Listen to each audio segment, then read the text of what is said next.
আসসালামু আলাইকুম। আজকে ঈদ ঈদ মোবারক।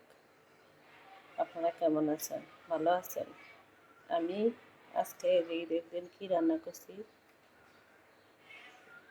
ভিডিও করলাম না, ওসব এভাবে এখন তখন করা হয় না। এই যে আমি এখন করতেছি, দেখেন আমি আজকে ঈদের আয়োজন এটা।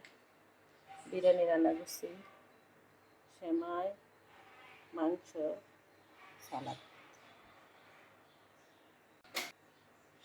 আমরা মানুষজন বেশি না, তো মাত্র 4 জন মানুষ। রান্না করলাম আর ভাত। আপনারা সবাই ভালো থাকবেন, সুস্থ থাকবেন। আল্লাহ হাফেজ।